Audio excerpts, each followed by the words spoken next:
Today, I'm coming out publicly and exposing that Kipkalya Kones killed Mr. Salat. I do not recall the full names of Mr. Salat, but he was a brother to Nick Salat, the Secretary General of Kano, and he was the son to Isaac Salat. Isaac Salat's full name was Isaac Kipkorir Salat.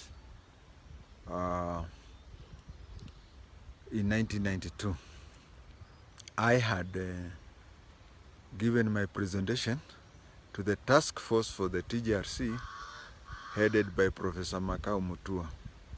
I also gave a similar statement to the real TGRC headed by Ambassador Kipkalya.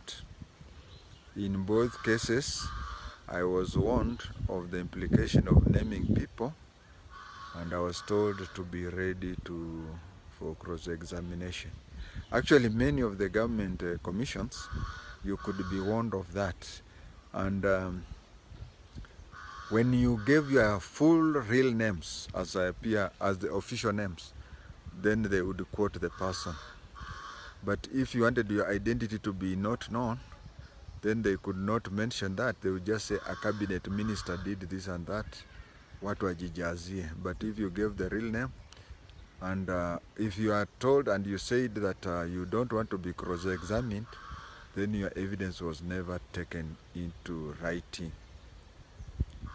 So I was asked in those two and other investigative commissions which have been brought up by my Kibaki government, I was asked if I could disclose my full names and also if I were ready for cross-examination. In the two, Kipkalya Kones was told about my advance evidence and he chose not to cross-examine me. I even remember when I said Biwot killed Ouko, Biwot wanted to cross-examine. It was a parliamentary select committee where he used the late Mutula Kilonzo, senior, but when they were told about me, they chose not to cross-examine me. To start off how Kipkalya Kones killed this gentleman, we start with the father. The father had one eye, and people used to call him Moshe Dayan, because we had an Israel defense minister who was a general, was also a mono-eyed. Isaac Salat was very close to Moi, in that, you know, when Kenya attained independence, civil servants were also allowed to dribble into politics. So he had started Kalenjin, Kipsigis youth group, and they were allied to Kadu and such things. So that by around 1968, Isaac Kipkorir Arap Salat was placed in the Ministry of Home, Office of the Vice President and the Ministry of Home Affairs. He worked directly under Moi. And then in 1974, he contested and won the Bomet seat. When he won the Bomet seat in 1974, 1978, when Moi became the president, they were close. He won the 1979, he won the 1983. Yeah, those are 3 terms, 74, 79, and 83. Those days, serving for 3 terms was a very long time. You will also discover that during those days, Moi surrounded himself with semi-literate and age mates from each tribe. Mulu Mutisia, Jenga Karume. When it comes to Kalenjin, there was Isaac Salat. When Isaac Salat had died, that is when Barngetuny took over. But if you look at that team, you'll find that Isaac Salat was relatively highly educated. One thing I noticed which was very funny about Isaac Salat was that even though he was reasonably educated, but Moi retained him as an assistant minister. The same to the coastal kingpin, who was Sharif Nasir. I remember when I was working for the intelligence that some backbenchers would go pay a visit to Isaac Salat, wanting to be appointed cabinet ministers. You are a backbencher, you approach an assistant minister and request him to facilitate for you to be appointed a cabinet minister. And when Isaac Salat would tell you, he would tell you, enda nunua betri mpya. What he meant is that you should listen to news throughout, and then you'll hear your name being appointed in the 1 o'clock news on the Voice of Kenya.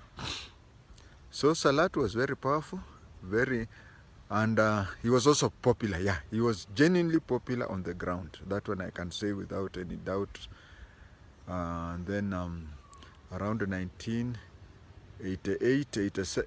88, he developed cancer of the throat. He developed the cancer of the throat. He died in November 1987. He died in November 1987, just before the 1988 general elections. Having not groomed a successor, either biologically, because some people when they die, immediate family members take over their seat, or they groom political sons or daughters, political children. He never groomed any. And that is when Kipkalya Kones took advantage. When Kipkalya took advantage, the family was mourning and it was not organized on whom to take over.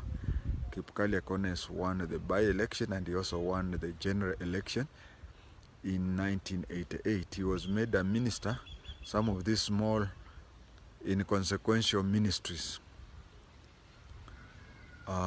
Then when he was made a minister for those small ministries, in 1990, Ouko died.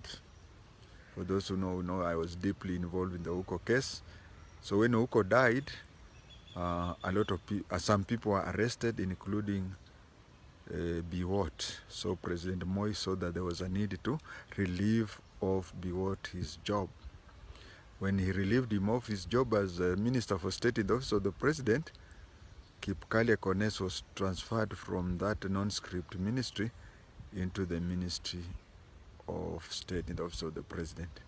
And you know those days when you stepped aside, just like George when he stepped aside to become Minister for Constitutional Affairs, he wanted the new AG to be to extend his power into the powers of the person who took over from him.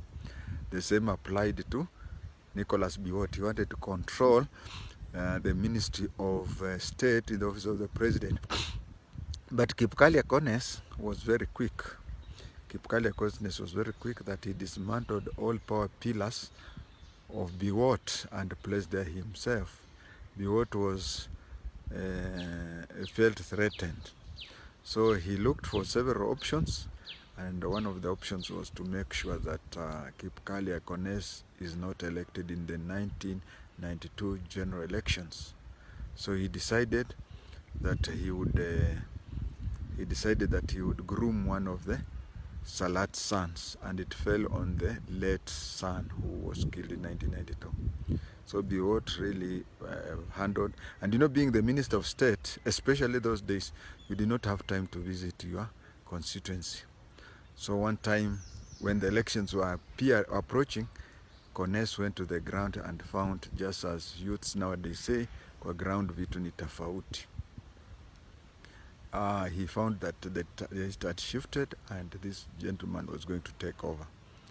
So there was a sub-district, nowadays they call it sub-county security committee, then had the information that Kipkalya Kones was organizing for AK-47s to be brought from Uganda. The sub-county committee, or as it was then called sub-district, sat down and decided to raid Kipkalya Kones' homes. They raided and no gun was found. then they sat down, wrote their recommendation, forwarded it to the District Security Committee, which was forwarded to them. Then when the information reached Kipkalya Kones that his house has been raided, he got annoyed with the Sub-District Security Committee and transferred all of them to hardship areas, except the intelligence officer, whom, you know, in the meetings he does not contribute. You can never trace his whatever. And then Isaac Salat's son, or Nick Salat's brother, was then shot, fatally shot in Nairobi, and the guns used and the ammunition used and everything was used fitted well with what had been received. The number of guns, the number of ammunition, everything was found to be equal to that. But that was around December 1992, and Moi could not take action against Kipkalya Kones because of what was happening in that general election. And that is how it was unfortunate that we all die, but I feel it is unfortunate that I was not given many of my presentations, especially things to do with political assassinations. I've always wanted a cross-examination. As an intelligence officer, I would advise anybody, cross-examination is good. It is not good for you, the witness. It is not good for the accused, but it is good for the justice.